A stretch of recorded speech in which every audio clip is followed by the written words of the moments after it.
വിശുദ്ധ റമദാനിന് മഹത്വമുണ്ടാവാനുള്ള കാരണം അല്ലാഹു സുബ്ഹാനഹു വ തആല വിശുദ്ധ ഖുർആനിനെ ഈ മാസത്തിലാണ് അവതരിപ്പിച്ചിട്ടുള്ളത്. ഈ മാസത്തിലാണ് വിശുദ്ധ ഖുർആനെ അവതരിപ്പിച്ചിട്ടുള്ളത്. ഷഹ്റു റമദാൻ അല്ലദീ ഉൻസില ഫീഹിൽ ഖുർആൻ. ഷഹ്റു റമദാൻ അത് ഉൻസില ഫീഹിൽ ഖുർആൻ, ഖുർആൻ അവതരിപ്പിക്കപ്പെട്ട മാസമാണ്. റമദാനിലെ എല്ലാ ദിനരാത്രങ്ങളിലും ഖുർആൻ അവതരിപ്പിക്കപ്പെട്ടു എന്ന അർത്ഥത്തിലല്ല. റമദാനിലെ അതിമഹത്തരമായ ഒരു രാവുണ്ട്, അഥവാ ഖുർആൻ അവതരിപ്പിക്കപ്പെട്ട രാവ്. ആ രാവ് ഉൾക്കൊള്ളുന്ന മാസമായതുകൊണ്ട് റമദാനിന് മൊത്തം അല്ലാഹു സുബ്ഹാനഹു വ തആല ബഹുമാനം നൽകിയിട്ടുണ്ട്. വിശുദ്ധ ഖുർആൻ ആവട്ടെ നമ്മുടെ ഭരണഘടനയാണ്, ഒരു സത്യവിശ്വാസിയുടെ ഭരണഘടനയാണ് വിശുദ്ധ ഖുർആൻ. പലപ്പോഴും നാം അത് ചിന്തിക്കാറില്ല. ഒരു വലിയ മുതലാളി, അയാൾക്ക് ഒരുപാട് സ്ഥാപനങ്ങളുണ്ട്, ഷോപ്പിംഗ് കോംപ്ലക്സുകളുണ്ട്, വലിയ ബിൽഡിങ്ങുകളുണ്ട്, കാറുകളുണ്ട്, ഇങ്ങനെ തുടങ്ങി വലിയ ഒരു സമ്പന്നൻ. പക്ഷേ അയാളടുത്ത് പരിശോധിച്ച് നോക്കുന്ന സമയത്ത് അതിൻ്റെ ഒന്നിൻ്റെയും റെക്കോർഡ് അയാളുടെ കയ്യിലില്ല. റെക്കോർഡുകളില്ലാതെയാണ് ഈ വലിയ സ്ഥാപനങ്ങളുടെയൊക്കെ ഉടമസ്ഥനായി അറിയപ്പെടുന്നത് എങ്കിൽ നമ്മളൊക്കെ അയാളെക്കുറിച്ച് എന്താ വിലയിരുത്തുക? അയാളെ സംബന്ധിച്ചിടത്തോളം വലിയ നട്ടകാരിയായിരിക്കും. പരിശോധനയ്ക്ക് വരുമ്പോഴാണ് പേപ്പറുകളൊന്നും ക്ലിയർ അല്ല, ഒരു നിലക്കുള്ള റെക്കോർഡുകളും അതില്ല. കാരണം ഇതിനുള്ള അർഹത ഈ സ്ഥാപനത്തിൻ്റെ, ബിൽഡിങ്ങിൻ്റെ, അതുപോലെയുള്ള അയാൾ അധീനപ്പെടുത്തിയിട്ടുള്ള ഒന്നിനും അയാൾക്ക് അവകാശമില്ലാത്ത വിധത്തിലാണ് എങ്കിൽ അതെല്ലാം ഗവൺമെൻറ് കൊണ്ടുപോകും.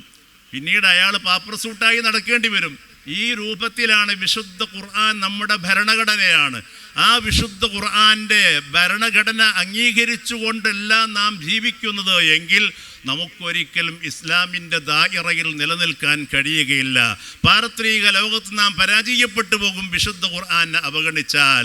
പരിശുദ്ധ ദീനുൽ ഇസ്ലാമിലെ മെമ്പർഷിപ്പ് തന്നെ അള്ളാഹു നഷ്ടപ്പെടുത്തി കളയും. അള്ളാഹു നമ്മളെ കാത്തുരക്ഷിക്കുമാറാവട്ടെ.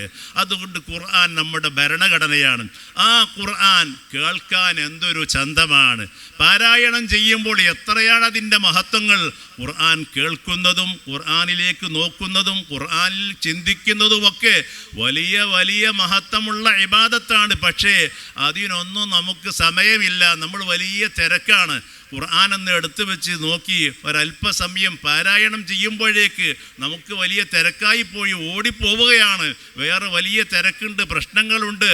എന്താണ് പ്രശ്നം? ദുന്യവിയായ ആവശ്യങ്ങളാണ്, കുടുംബത്തിൻ്റെ പ്രശ്നങ്ങളാണ്, അല്ലെങ്കിൽ ഇനി ഒരു പ്രശ്നമില്ലെങ്കിലും പ്രശ്നമാണ് എന്ന് പറഞ്ഞുകൊണ്ട് ഒഴിഞ്ഞു മാറുന്ന ഒരവസ്ഥയാണ് നമുക്കുള്ളത്. എൻ്റെ പ്രിയപ്പെട്ട മുഅ്മിനുകളെ, ഖുർആനിലേക്ക് നോക്കുന്നത് വലിയ ഇബാദത്തായി നബി സല്ലല്ലാഹു അലൈഹി വസല്ലം തങ്ങൾ പഠിപ്പിച്ചിട്ടുണ്ട്.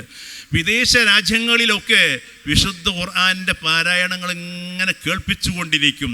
വെള്ളിയാഴ്ച ദിവസങ്ങളിൽ ജുമുഅക്ക് മുമ്പും അല്ലെങ്കിൽ ശേഷമൊക്കെ ഖതീബുമാർ അല്ലെങ്കിൽ ഉത്തരവാദിത്തപ്പെട്ട പണ്ഡിതന്മാർ അവരിങ്ങനെ മിമ്പറിൽ ഇരുന്നു കൊണ്ട് ഖുർആൻ പാരായണം ചെയ്യാറുണ്ട്. ആ ഖുർആൻ ഇങ്ങനെ കേട്ടിരിക്കുകയാണ്. കേട്ടിരിക്കലും നമ്മുടെ മേൽ കടമയാണ്. വിശുദ്ധ ഖുർആനിൽ അല്ലാഹു സുബ്ഹാനഹു വ തആല പറഞ്ഞല്ലോ, വഇദാ ഖുരിഅൽ ഖുർആൻ ഫസ്തമിഊ ലഹു വഅൻസിതു ലഅല്ലക്കും തുർഹമൂൻ. അള്ളാഹുവിൻ്റെ ഓർഡറാണിത്, അള്ളാഹുവിൻ്റെ കൽപ്പനയാണ്. വഇദാ ഖുരിഅൽ ഖുർആൻ, ഖുർആൻ ഓതപ്പെട്ടാൽ, ഖുർആൻ ഓതുന്നത് കേട്ടാൽ, ഫസ്തമിഊ ലഹു, നിങ്ങൾ നന്നായി ശ്രദ്ധിച്ച് കേൾക്കണം. മാത്രമല്ല വഅൻസിതു, നിങ്ങൾ മൗനം ദീക്ഷിക്കണം. ആ സമയത്ത് മറ്റ് സംസാരങ്ങളിൽ ഇടപെടരുത്, നിങ്ങൾ സംസാരിക്കാൻ പാടില്ല. ഖുർആൻ കേൾക്കുന്ന സമയത്ത് നന്നായി ശ്രദ്ധിച്ച് കേൾക്കുകയും നിങ്ങൾ മിണ്ടാതിരിക്കുകയും വേണം. പക്ഷേ ഖുർആൻ്റെ കൂടെ ഓതാവുന്നതാണ്, അതിനെ അലങ്കോലപ്പെടുത്തുന്ന വിധത്തിലല്ല. മറ്റ് എന്തെങ്കിലും ദുന്യവിയായ സംസാരങ്ങളിൽ ഏർപ്പെടാൻ പാടില്ല. ഖുർആൻ കേൾക്കുന്ന സമയത്ത് നന്നായി ശ്രദ്ധിക്കണം. പലപ്പോഴും വഅദിൻ്റെ മജ്‌ലിസുകളിലൊക്കെ ആ വഅദ് തുടങ്ങുന്നതിന് മുമ്പ് ഉസ്താദുമാരെ കാത്തുകൊണ്ടിരിക്കുമ്പോൾ, സാദാത്തുക്കളെ, നേതാക്കളെയൊക്കെ കാത്തുകൊണ്ടിരിക്കുന്ന സമയത്ത് അവിടെ സദസ്സിലൊരു ശബ്ദമുണ്ടാക്കാൻ വേണ്ടി ഖുർആനിൻ്റെ കേസറ്റുകൾ ഇടുന്നവരുണ്ട്. ആ കേസറ്റ് അങ്ങനെ ഓതിക്കൊണ്ടിരിക്കും, പക്ഷേ അതൊന്നും തീരെ ശ്രദ്ധിക്കാറില്ല. അവിടങ്ങളിലൊക്കെ സംസാരങ്ങളാണ്, മറ്റ് ചിന്തകളിലാണ്. ഈ ശബ്ദമുണ്ടാക്കുന്നത് എന്തിനു വേണ്ടിയാണ്? ഇവിടെ ഇങ്ങനെ ഒരു പരിപാടി ഉണ്ട് എന്നറിയിക്കാൻ വേണ്ടിയാണ്. ആ വിധത്തിലല്ല ഖുർആനെ നാം ശ്രദ്ധിക്കേണ്ടത്. പോകുന്ന സമയത്ത് കേസറ്റിൽ ആവട്ടെ, നാം ഖുർആൻ കേട്ടെങ്കിൽ അവിടെ ഒന്ന് ശ്രദ്ധിക്കുക. ആ ആയത്ത് പൂർത്തിയാകുന്നത് വരെ നാം വളരെ ശ്രദ്ധയോടുകൂടെ സമയമുണ്ടെങ്കിൽ പൂർണ്ണമായി എത്ര സമയമാണോ അത്രയും നിന്ന് കേൾക്കാൻ വേണ്ടി നാം തയ്യാറാവണം. പലപ്പോഴും ഉസ്താദ്മാരും ഇങ്ങോട്ട് വരുമ്പോൾ ഒരായത്തങ്ങ് തുടങ്ങി അതങ്ങ് പരിപൂർണമായിട്ടില്ല, അല്ലെങ്കിൽ അതിൻ്റെ ലഫ്ലുകൾ പൂർത്തിയാകുന്നതിന് മുമ്പ് ആ ഓപ്പറേറ്റർമാർ അതങ്ങ് ബട്ടൺ അമർത്തിയാൽ ആ ആയത്തിൻ്റെ അതിൻ്റെ ആ പവറൊക്കെ അങ്ങ് നഷ്ടപ്പെട്ടു പോയി. എവിടെയാണോ ചങ്കിപ്പിടിച്ചത് അവിടെയാണ് സ്റ്റോപ്പാക്കപ്പെടുന്നത്. ആ രൂപത്തിലല്ല വേണ്ടത്. ഓപ്പറേറ്റർമാരാണെങ്കിലും ആ ആയത്ത് പൂർണ്ണമായതിന് ശേഷം സ്വിച്ച് ഓഫാക്കുമ്പോൾ അതിനും പ്രതിഫലമുണ്ട്. അവിടെയും ശ്രദ്ധിക്കേണ്ടതാണ്. ഖുർആനോടുള്ള മര്യാദയാണ്. അപ്പോൾ ഖുർആനിലേക്ക് നോക്കൽ അതിമഹത്തരമായ ഇബാദത്താണ്. ഖുർആൻ കേൾക്കൽ അതും പുണ്യകരമാണ്. ഖുർആൻ കേൾക്കുന്ന സമയത്ത് നന്നായി ശ്രദ്ധിക്കണമെന്ന് അല്ലാഹു സുബ്ഹാനഹു വ തആലയാണ് നമ്മോട് ആജ്ഞാപിക്കുന്നത്. ലഅല്ലക്കും തുർഹമൂൻ, നിങ്ങൾ കരുണ നൽകപ്പെടുന്നവരാവാൻ വേണ്ടി, നാം കാരുണ്യത്തിന് വേണ്ടി പ്രത്യാശയോടുകൂടെ കാത്തിരിക്കുന്നവരാണ്. ഈ റമദാൻ ഷരീഫിൻ്റെ 1-ാമത്തെ പത്തിൽ അല്ലാഹു സുബ്ഹാനഹു വ തആല പ്രത്യേകമായി കാരുണ്യം ചൊരിഞ്ഞു തരുന്നത് കൊണ്ട് തന്നെ റഹ്മത്തിൻ്റെ 10 എന്നാണ് ഇതിൻ്റെ പേര്. ഇൻഷാ അല്ലാഹ് നാളത്തോടുകൂടെ ഈ ആദ്യത്തെ 10 സമാപിക്കുകയാണ്. രണ്ടാമത്തൊരു 10ലേക്ക് നാം കടക്കാനിരിക്കുകയാണ്.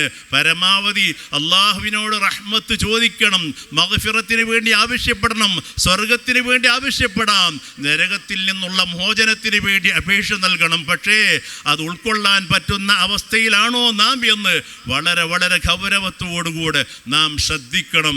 അള്ളാഹുവിലേക്ക് നിങ്ങളെല്ലാവരും വരണമെന്ന് അള്ളാഹു നമ്മെ വളരെ സ്നേഹത്തോടു കൂടെയാണ് ക്ഷണിക്കുന്നത്.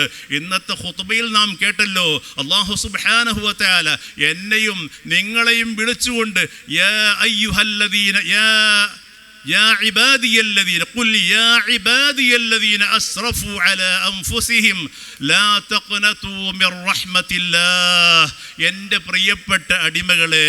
അള്ളാഹു വളരെ സ്നേഹത്തോടു കൂടെയാണ് യാ ഇബാദി, എൻ്റെ അടിമകളെ.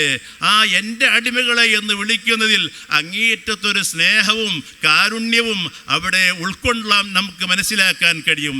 യാ ഇബാദി, എൻ്റെ അടിമകളെ, എൻ്റെ പ്രിയപ്പെട്ട അടിമകളെ, എനിക്ക് ഏറ്റവും പ്രിയമുണ്ട് നിങ്ങളോട്, നിങ്ങളെ ഞാൻ ക്ഷണിക്കുന്നു.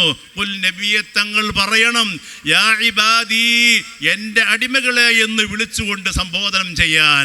അല്ലദീന അസ്റഫു അലാ അൻഫുസിഹിം, അവരുടെ ശരീരങ്ങൾക്ക് മേൽ ഒരുപാട് അക്രമങ്ങൾ പ്രവർത്തിച്ചു പോയവരാണ്, തെറ്റുകുറ്റങ്ങൾ ചെയ്തു പോയവരാണ്. അങ്ങനെയുള്ള എൻ്റെ അടിമകളെ ക്ഷണിക്കുക. എന്താണ് പറയുന്നത്? ലാ തഖ്നതു മിർ റഹ്മത്തില്ലാഹ്, അല്ലാഹുവിൻ്റെ റഹ്മത്തിനെ തൊട്ട് നിങ്ങളാരും ആശ മുറിയരുതേ, ഒരിക്കലും നിരാശ വേണ്ട. ഞാൻ ഒരുപാട് തെറ്റുകുറ്റങ്ങൾ ചെയ്തു പോയല്ലോ. ഓരോരുത്തരും അവനവൻ്റെ തെറ്റുകുറ്റങ്ങളെ കുറിച്ചാണ് ഓർക്കേണ്ടത്. അതിൻ്റെ പേരിലാണ് ഭയപ്പെടേണ്ടത്. അതിൻ്റെ പേരിലാണ് അല്ലാഹുവിലേക്ക് എതിച്ചു മടങ്ങേണ്ടത്. മറ്റേതെങ്കിലും കുറ്റവാളികളെ കുറിച്ചുള്ള ചിന്തയല്ല, അവരെക്കുറിച്ച് വിലയിരുത്തലല്ല. നമ്മുടെ തെറ്റുകുറ്റങ്ങൾ എന്തൊക്കെയാണ്, ഞാൻ എത്രയാണ് തെറ്റുകുറ്റങ്ങൾ ചെയ്തത്, അള്ളാഹുവിന് നന്ദികേട് കാണിച്ചത്, എന്ത് ഇബാദത്താണ് എൻ്റെ കൈവശമുള്ളത്, അള്ളാഹുവിലേക്ക് ചെല്ലാൻ, പരലോകത്ത് രക്ഷപ്പെടാൻ എൻ്റെ കയ്യിൽ എന്താണുള്ളത് എന്ന അങ്ങേയറ്റത്തെ ബേജാറോടുകൂടെ നാം ചെയ്ത തെറ്റുകുറ്റങ്ങളാണ് ഏറ്റവും വലിയത് എന്ന ഓർമ്മയോടുകൂടെ അള്ളാഹുവിലേക്ക് അടുക്കാൻ വേണ്ടി അള്ളാഹു ആവശ്യപ്പെടുന്നു. ലാ തഖ്നതു മിർ റഹ്മത്തില്ലാഹ്, അള്ളാഹുവിൻ്റെ റഹ്മത്തിനൊത്തൊട്ട് നിങ്ങൾ ഒരിക്കലും നിരാശരാവരുതേ.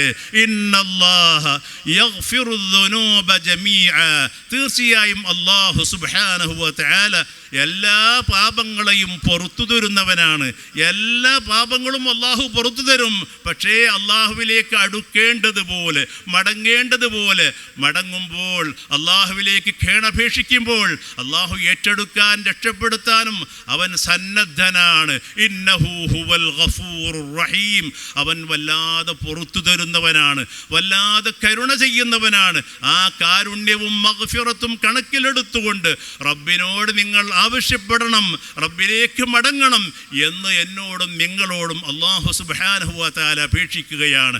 ആ പ്രാർത്ഥനയും നമ്മുടെ തൗബയും അതുപോലെ തന്നെ അള്ളാഹുവിലേക്കുള്ള അപേക്ഷയുമൊക്കെ സ്വീകരിക്കാനുള്ള ഏറ്റവും പ്രധാനപ്പെട്ട മാനദണ്ഡങ്ങളാണ്, അവസരങ്ങളാണ് വിശുദ്ധ റമദാൻ. ആ റമദാനിലുള്ള നോമ്പ്, നാം എല്ലാവരും നോമ്പുകാരാണ്. ആ നോമ്പിനെ കുറിച്ച് നമുക്ക് ഓർമ്മയുണ്ടാവണം. നോമ്പ് എങ്ങനെയാണ് അതിനെ സൂക്ഷിക്കേണ്ടത്, ഏതെല്ലാം വിധേനയാണ് നോമ്പുമായി ബന്ധപ്പെട്ട വിഷയങ്ങൾ എന്തെല്ലാമാണ് എന്ന് നാം പഠിച്ചു മനസ്സിലാക്കിക്കൊണ്ട് കേവലം അന്നപാനീയങ്ങളിൽ നിന്ന് ഒഴിവാവൽ മാത്രമല്ല, അതേ ഫജ്ർ മുതൽക്ക് അസ്തമാനം വരെ വിശപ്പും ദാഹം സഹിക്കൽ കൊണ്ട് മാത്രമല്ല, ഒരുപാട് കാര്യങ്ങൾ നോമ്പിലൂടെ നാം ശ്രദ്ധിക്കാനുണ്ട്. നമ്മുടെ സംസാരങ്ങൾ സൂക്ഷിക്കേണ്ടതുണ്ട്.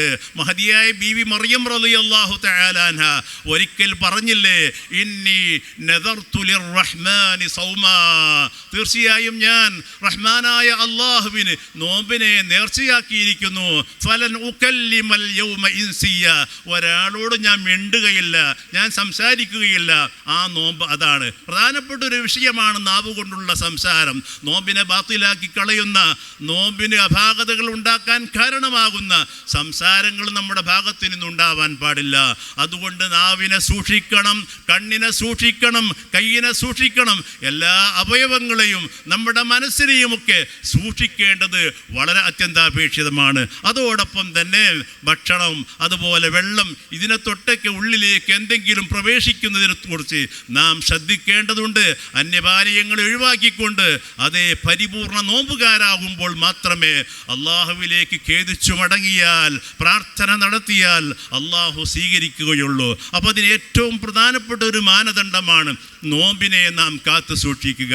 അതുപോലെ നിസ്കാരങ്ങൾ, ഫർദ് നിസ്കാരങ്ങളും അനുബന്ധ സുന്നത്ത് നിസ്കാരങ്ങളും, രാത്രിയിലുള്ള പ്രധാനപ്പെട്ട സുന്നത്തായ തറാവീഹ് നിസ്കാരം, അതും നാം സൂക്ഷിക്കേണ്ടതുണ്ട്. നോമ്പിനെ കുറിച്ചും അല്ലാഹുവിൻ്റെ റസൂൽ പറഞ്ഞു, മൻ ഖാമ റമളാന ഈമാനം വഹ്തിസാബൻ ഗുഫിറ ലഹു മാ തഖദ്ദമ മിൻ ദംബിഹി വമൻ സാമ റമളാന ഈമാനം വഹ്തിസാബൻ ഗുഫിറ ലഹു മാ തഖദ്ദമ മിൻ ദംബിഹി. ഒരിക്കൽ പറഞ്ഞത് മൻ സ്വാമ റമദാൻ, മറ്റൊരു ഖാമ റമദാൻ. ആരെങ്കിലും റമദാനിൽ അതേ അള്ളാഹുവിൽ നിന്നുള്ള പ്രതിഫലം ഉദ്ദേശിച്ചുകൊണ്ട് വളരെ വിശ്വസ്തയോടുകൂടെ പ്രതീക്ഷയോടുകൂടെ നോമ്പ് നോറ്റാൽ അള്ളാഹു അവൻ്റെ പാപങ്ങൾ പുറത്തു കൊടുക്കുന്നതാണ്. രാത്രിയിൽ തറാവീഹ് നിസ്കാരം ഉൾപ്പെടെയുള്ള സുന്നത്ത് നിസ്കാരങ്ങൾ നിർവഹിച്ചുകൊണ്ട് അള്ളാഹുവിലേക്ക് ഒരാൾ മടങ്ങുമ്പോൾ തീർച്ചയായും അള്ളാഹു അവർക്ക് പുറത്തു കൊടുക്കുമെന്ന് നബി സല്ലല്ലാഹു അലൈഹി വസല്ലം തങ്ങൾ പഠിപ്പിച്ചിട്ടുണ്ട്. അതുപോലെ തന്നെ വിശുദ്ധ ഖുർആൻ പാരായണം ചെയ്യുന്ന വിഷയത്തിൽ നാം അങ്ങേയറ്റം സമയം ചെലവഴിക്കേണ്ടവരാണ്. റമദാനിൽ പ്രത്യേകിച്ചും മുൻഗാമികളായ മഹാന്മാരിൽ പലരും അതേ 10 ഖത്മാത്തുകൾ, 20 ഖത്മാത്തുകൾ, 30 ഖത്മാത്തുകളൊക്കെ തീർക്കുന്നവരുണ്ടായിരുന്നു. ഒരു ദിവസം തന്നെ നമ്മുടെ മദ്ഹബിൻ്റെ ഇമാമായ ഇമാമുന ശാഫിഈ റഹ്മത്തുള്ളാഹി അലൈഹി തങ്ങൾ റമദാൻ അല്ലാത്ത കാലത്ത് ഓരോ ദിവസവും ഓരോ ഖത്മ് തീർക്കാറുണ്ടായിരുന്നു. റമദാനിലാകുമ്പോൾ 2 ഖത്മാണ് ഒരു ദിവസം തന്നെ തീർക്കുന്നതെങ്കിൽ നമുക്കിത് പറയാൻ കഴിയുമോ? പറയാനുള്ള യോഗ്യത പോലും ഇല്ല. അതുകൊണ്ട് തന്നെ ഖുർആൻ ധാരാളമായി പാരായണം ചെയ്യണം. എങ്ങനെയെങ്കിലും ഓതിയാൽ പോരാ, അതിൻ്റെ നിയമങ്ങളൊക്കെ പാലിച്ചുകൊണ്ട്, അതിൻ്റെ മഹത്വങ്ങൾ കണക്കിലെടുത്തുകൊണ്ട് മര്യാദപൂർവ്വം ഓതുമ്പോൾ അത് സ്വീകരിക്കപ്പെടുന്നതാണ്. അർത്ഥം അറിഞ്ഞാലും ഇല്ലെങ്കിലും പ്രതിഫലമുണ്ട്. അർത്ഥം ചിന്തിച്ചുകൊണ്ട് പാരായണം ചെയ്യുമ്പോൾ ഒരുപാട് മഹത്വങ്ങളാണ്. അർത്ഥതലത്തിൽ നാം വരേണ്ടവരാണ്, അർത്ഥം പഠിക്കേണ്ടവരാണ്. സൂറത്തുൽ ഫാത്തിഹയുടെ അർത്ഥം പോലും അറിയാത്ത എത്രയെത്ര ആളുകളുണ്ട്. അത് നന്നായി പാരായണം ചെയ്യാൻ കഴിയാത്തവരുണ്ട്. ഖുർആൻ ആവട്ടെ, അത് എത്ര കേട്ടാലും കൊതിയും മതിയും തീരാത്തതാണ്. കലാമുൻ ഖദീമുല്ല യുമല്ലു സമാഉഹു തനസ്സഹ അൻ ഖൗലിൻ വഫിഅലിൻ വനിയതി ബിഹി അസ്തഫി മിൻ കുല്ലി ദാഇൻ വനൂറുഹു ദലീലുൽ ലിഖൽബി ഇൻദ ജഹ്ലി വഹൈറതി. വിശുദ്ധ ഖുർആൻ മനഃപ്പാഠമാക്കിയത് മറക്കാതിരിക്കാൻ വേണ്ടി മഹാന്മാർ ചൊല്ലാൻ പഠിപ്പിച്ച പ്രാർത്ഥനാ പദ്യങ്ങളിൽപ്പെട്ട 2 വരിയാണിത്. കലാമുൻ ഖദീം, അള്ളാഹുവിൻ്റെ മുമ്പേയുള്ള മഹത്തരമായ കലാമായ വിശുദ്ധ ഖുർആൻ ലാ യുമല്ലു സമാഉഹു, എത്ര കേട്ടാലും കേട്ടാലും കൊതിയും മതിയും തീരാത്തതാണ്. നല്ല കാര്യങ്ങൾ ഇങ്ങനെ ഓതുമ്പോൾ നിസ്കാരത്തിന് നമ്മൾ ഫാത്തിഹ എത്ര തവണയാണ് കേൾക്കുന്നത്, പക്ഷേ അത് നന്നായി അതിൻ്റെ മര്യാദകളൊക്കെ പാലിച്ചുകൊണ്ട് നല്ല ശൈലിയിൽ ഓതുമ്പോൾ ആ ഫാത്തിഹ തന്നെ കേൾക്കാൻ നമുക്ക് എത്ര ചന്തമാണ്. ലാ യുമല്ലു സമാഉഹു, ഒരിക്കലും മടി വരാത്തതാണ്. എത്ര കേട്ടാലും കേട്ടാലും മതി വരാത്തതാണ്.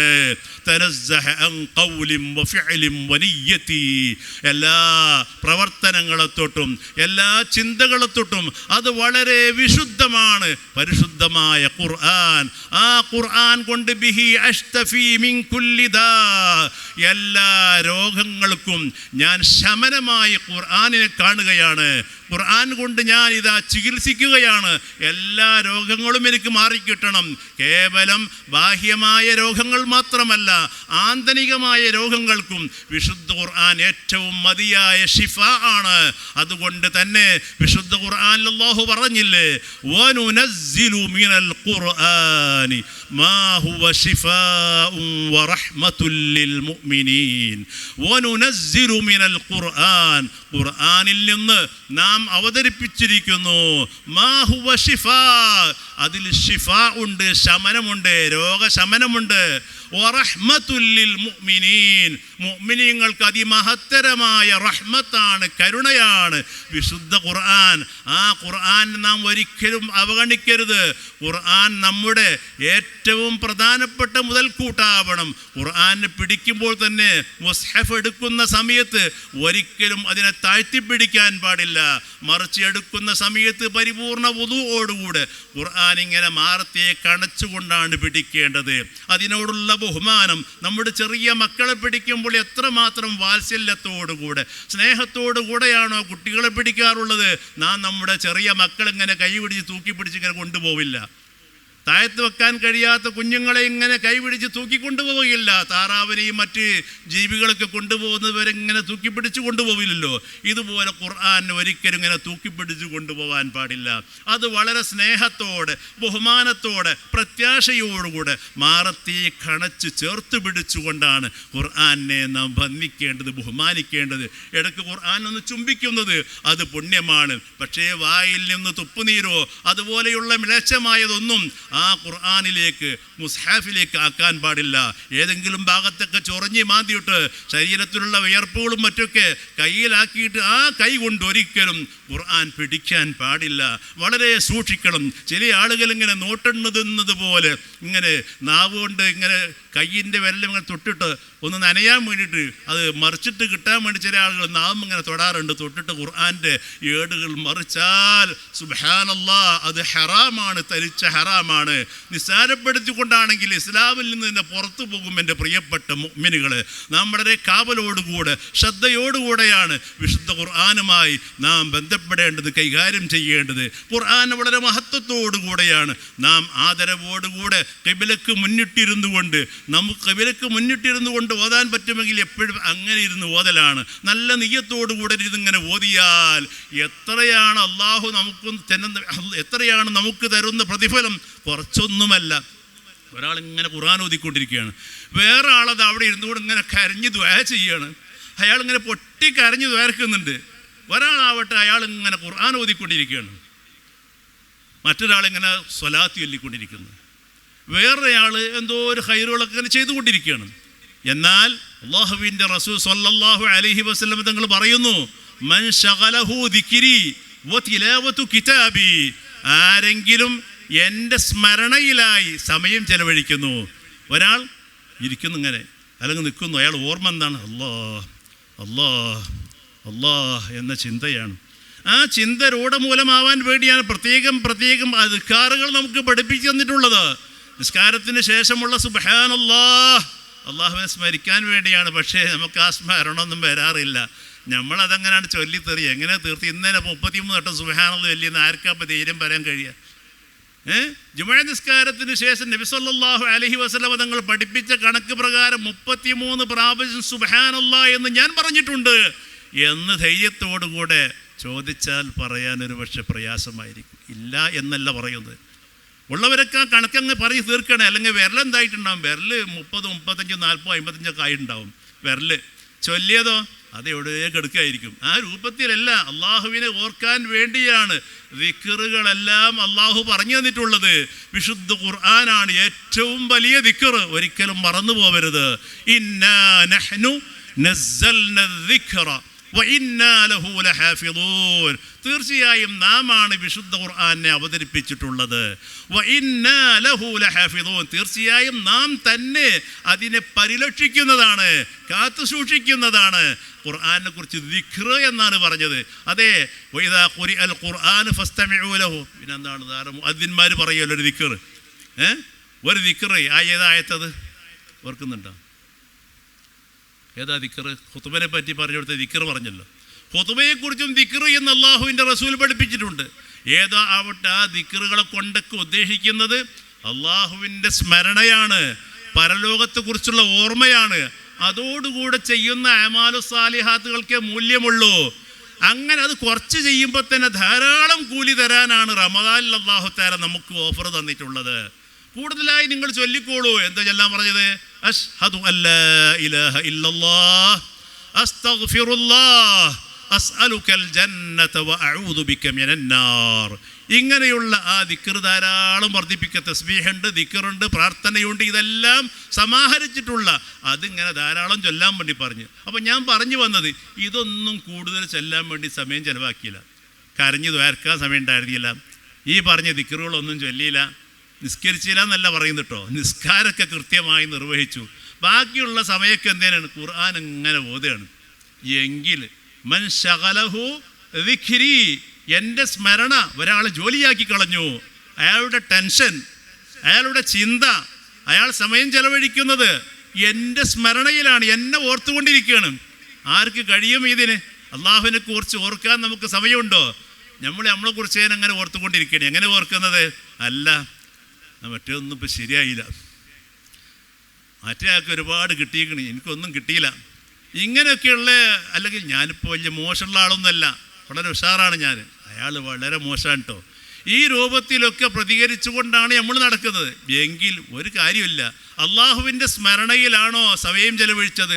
വ തിലാവത്തു കിതാബി, എൻ്റെ ഖുർആനിനെ പാരായണം ചെയ്തുകൊണ്ട് സമയം ചെലവഴിച്ചാൽ അഅതൈതുഹു, അവന് ഞാൻ നൽകുന്നതാണ് മിസ്ലമാ ഉഅതിയ സായിലൂൻ.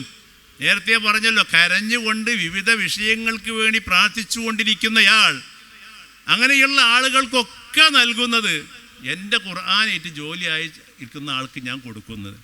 മറ്റ് അമാലുകളൊക്കെ ചെയ്യുന്ന അവർക്കൊക്കെ കൊടുക്കുന്ന പ്രതിഫലം, അതുപോലെ തന്നെ ഈ ഓതിയതിൻ്റെ പ്രതിഫലം ഒക്കെ അല്ലാഹു തആല കൊടുക്കുന്ന പറഞ്ഞ് അത്രയും മഹത്വമാണ് ഖുർആൻ. പക്ഷേ ആ ഖുർആനെ നാം അവഗണിക്കുകയാണ്. ഖുർആൻ പാരായണത്തിൽ നമുക്ക് താല്പര്യമില്ല. എത്ര രസകരമാണ്! ഈജിപ്ത് പോലെയുള്ള നാടുകളിലൊക്കെ വിശുദ്ധ ഖുർആൻ കേൾക്കാൻ വേണ്ടി ആളുകൾ തടിച്ചുകൂടുന്നു. പക്ഷേ അവിടെ ആരുമില്ല.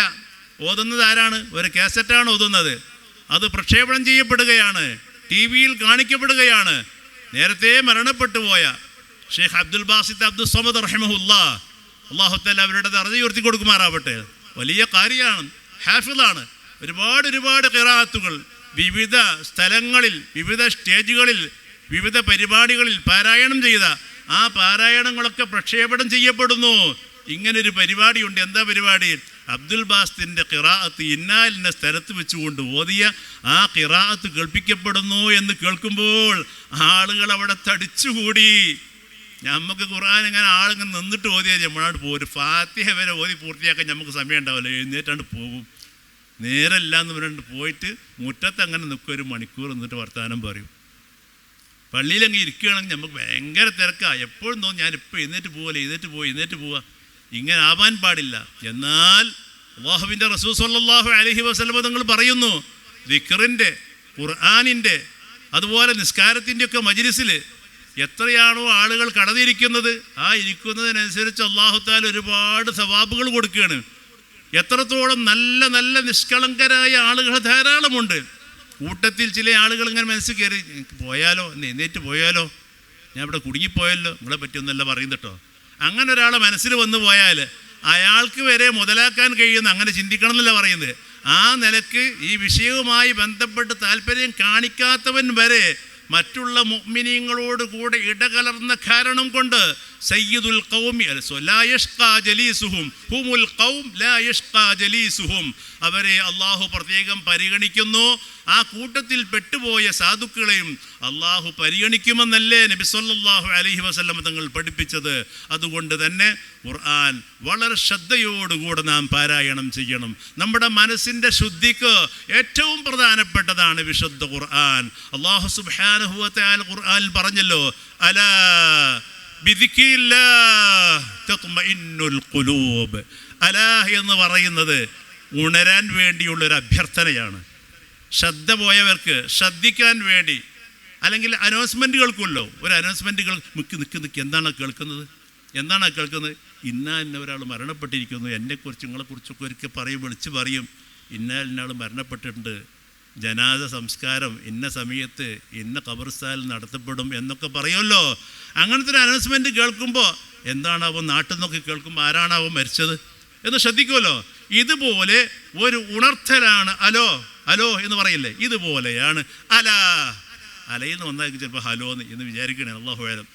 അലാ അറിയുവീൻ, അറിയുവീൻ, അലാ അറിയുവീൻ. പിന്നെന്താ പറഞ്ഞത്? ബിദിക്രില്ലാഹ്, അള്ളാഹുവിൻ്റെ ദിക്റ് കൊണ്ട്, അള്ളാഹുവിൻ്റെ സ്മരണ കൊണ്ട്, അള്ളാഹുവിനെ ഓർക്കൽ കൊണ്ട് തത്മഇന്നുൽ ഖുലൂബ്, മനസ്സുകൾക്ക് സമാധാനം ലഭിക്കുന്നതാണ്.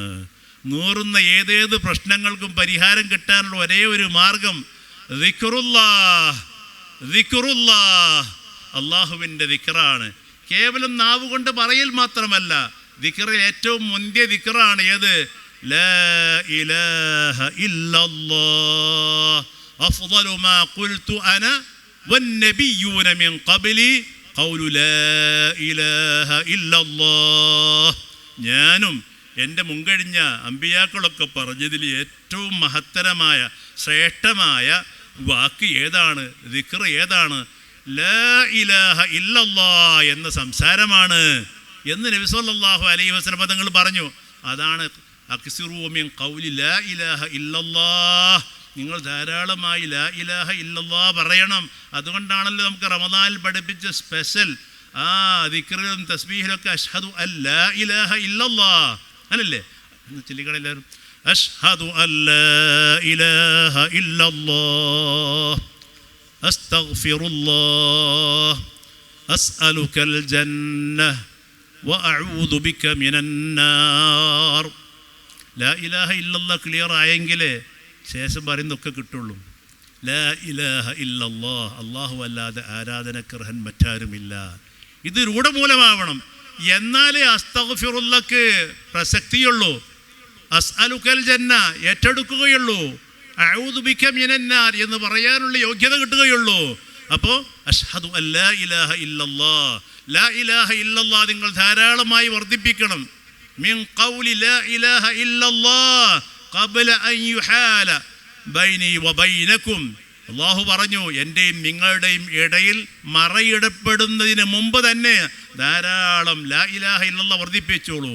വലഖിനൂഹാ അലാ മൗതാകും, നിങ്ങളിൽ മരണം ആസന്നമായവർക്ക് ലാ ഇലാഹ ഇല്ലല്ലാഹ് ചൊല്ലിക്കൊടുക്കൂ. മരിച്ചവരുടെ പരലോക ഗുണത്തിന് വേണ്ടി നിങ്ങൾ ദിക്റുകൾ ചൊല്ലിക്കോളൂ. വലഖിനൂഹാ അലാ മൗതാകും, അതിന് രണ്ടർത്ഥമുണ്ട്. മരിച്ചവർക്ക്, മരണം ആസന്നമായവർക്ക്, ഇവർക്ക് വേണ്ടിയൊക്കെ ദിക്റുകൾ വർദ്ധിപ്പിക്കാൻ വേണ്ടി നബി സല്ലല്ലാഹു അലൈഹി വസല്ലം തങ്ങൾ പഠിപ്പിച്ചിട്ടുണ്ട്. അപ്പോൾ ഖുർആൻ ഏറ്റവും വലിയ മഹത്വമുള്ളൊരു ദിക്റാണ്. ആ ദിക്ർ കൊണ്ട് നമ്മുടെ മനസ്സിന് ശുദ്ധീകരണം കിട്ടുമെന്നാണ് പറഞ്ഞത്. ബിദിക്രില്ലാഹി തത്മഇന്നുൽ ഖുലൂബ്, മനസ്സുകൾക്ക് ശാന്തി ലഭിക്കുന്നതാണ്, സമാധാനം കിട്ടുന്നതാണ് അള്ളാഹുവിൻ്റെ ദിക്ർ കൊണ്ട്. മഹാനായ ഇമാം സൈനുദ്ദീൻ മഖ്ദൂം റളിയല്ലാഹു തആല അൻഹു അവിടുത്തെ അദ്കിയായിൽ പഠിപ്പിച്ചത് കാണാം. നമ്മുടെ മനസ്സുകൾ ശുദ്ധമാവാൻ എന്താണ് ചെയ്യേണ്ടത്, അതിനുള്ള പ്രതിവിധികൾ എന്താണ്, അതിൻ്റെ പ്രധാനപ്പെട്ട മരുന്നുകൾ എന്താണ്? അവിടുന്ന് പറഞ്ഞു, വദവാഉ ഖൽബിൻ, പിന്നെന്താണ്? വദവാഉ ഖൽബിൻ അറിഞ്ഞാ? ബിസ്മില്ലാഹിർ റഹ്മാനിർ റഹീം. അല്ലാഹുമ്മ സ്വല്ലി അലാ മുഹമ്മദ് വദവാഉ ഖൽബിൻ ഖംസതുൻ ഫതിലാവതുൻ ബിതദബ്ബുരിൽ മഅന വലിൽ ബത്നിൽ ഖലാ വഖിയാമു ലൈലിൻ വത്തദർറുഉ ബിസ്സഹർ വമുജാലസതു സ്സാലിഹീനൽ ഫുല്ലലാ. വദവാഉ ഖൽബിൻ, ഹൃദയത്തിൻ്റെ ശുദ്ധീകരണത്തിനുള്ള മരുന്നുകൾ ഖംസത്തുൻ, 5 എണ്ണമാണ്. ആ 5 എണ്ണത്തിൽ ഏറ്റവും പ്രധാനമായി ഒന്നാമതായി പറഞ്ഞത് ഫതിലാവത്തുൻ, അത് വിശുദ്ധ ഖുർആൻ പാരായണം ചെയ്യലാണ്. വിശുദ്ധ ഖുർആൻ പാരായണം ചെയ്യുക എങ്ങനെ? ബിതദബ്ബുരിൽ മഅന, മഅന അതിൻ്റെ അർത്ഥതലത്തിൽ, അർത്ഥത്തെ ചിന്തിച്ചുകൊണ്ട്, അർത്ഥം ഓർത്തുകൊണ്ട് ഖുർആൻ പാരായണം ചെയ്യുക. അപ്പം എനിക്ക് അർത്ഥം കിട്ടൂലല്ലോ, കിട്ടണം. അർത്ഥം നമ്മൾ പഠിക്കണം. ഒന്നുകിൽ ഉസ്താദുമാരിൽ നിന്ന് കേട്ട് പഠിക്കുക, അല്ലെങ്കിൽ വായിച്ച് പഠിക്കാൻ പറ്റുന്നതൊക്കെ വായിച്ച് പഠിച്ചിട്ട് ഖുർആനെ കുറിച്ച് നമുക്കൊരു ബന്ധമുണ്ടാവണം. അപ്പം അർത്ഥം ഓർത്തുകൊണ്ട് ഖുർആൻ പാരായണം ചെയ്യുക എന്നത് അത് തീർച്ചയായും ഹൃദയത്തിൻ്റെ ശുദ്ധീകരണമാണ്. മഹാനായ ഇമാം ബൂസീരി റഹ്മത്തുള്ളാഹി അലൈഹി തങ്ങൾ പറഞ്ഞല്ലോ, ഇൻ തത്ലൂഹാ ഖീഫതൻ മിൻ ഹർരി നാരി ലല്ലാഹ്, അതെ, അത്ഫഅത സിർറഹ സിർറല അത്ഫഅത സിർറലദ ഹർറലദ മിൻ വിർദിഹ ശബിമി. നീ ഖുർആൻ ഓതുമ്പോൾ നിന്റെ മനസ്സിലുള്ള നിയ്യത്ത് എന്താണ്? പടച്ചവനെ, ഈ ഓത്തുകൊണ്ട് എനിക്ക് നരകത്തിൽ നിന്ന് മോചനം ലഭിക്കണം. നരകത്തെ ഓർത്തുകൊണ്ട്, നരകത്തിലെ ശിക്ഷയെക്കുറിച്ച് ഓർത്തുകൊണ്ട് കരഞ്ഞുകൊണ്ട് ഒരാൾ ഖുർആൻ ഓതിയാൽ, അങ്ങനെ കരയുമ്പോൾ നിന്റെ കണ്ണിൽ നിന്ന് വരുന്ന കണ്ണുനീർ നരകത്തിൻ്റെ കഠോരമായ തീയിനെ അത് കെടുത്തിക്കളയാൻ കഴിയുമെന്നല്ലേ മഹാന്മാർ പഠിപ്പിച്ചത്. അപ്പോൾ ആ നിരക്ക് ഖുർആൻ ഓതുന്നവരാവണം. എന്തോ ഒരു വയന്ന മട്ടത്തിലിങ്ങനെ കോട്ടുവായിട്ടിട്ട് കയ്യും കാലൊക്കെ നീട്ടി വെച്ചിട്ട് എന്തോ ഒരു കോലത്തിലിങ്ങനെ ഓതി അതിലേക്ക് മൊബൈലിലേക്ക് ഒന്ന് നോക്കും, മൊബൈലിങ്ങനെ വെക്കും. ഈ രൂപത്തിലൊന്നുമല്ല. അർത്ഥം ഓർത്തുകൊണ്ട് വളരെ ബഹുമാനത്തോടുകൂടെ ഖുർആൻ ഒരാൾ പാരായണം ചെയ്താൽ അത് മതി മുതലാക്കാൻ. ഖുർആൻ ഓതുന്ന സമയത്ത് നല്ല തദബ്ബുറുണ്ടാവണം, നല്ല ചിന്തയുണ്ടാവണം. അതോടൊപ്പം തന്നെ അക്ഷര സ്ഫുടതയോടുകൂടെയാണ് ഖുർആൻ പാരായണം ചെയ്യേണ്ടത്.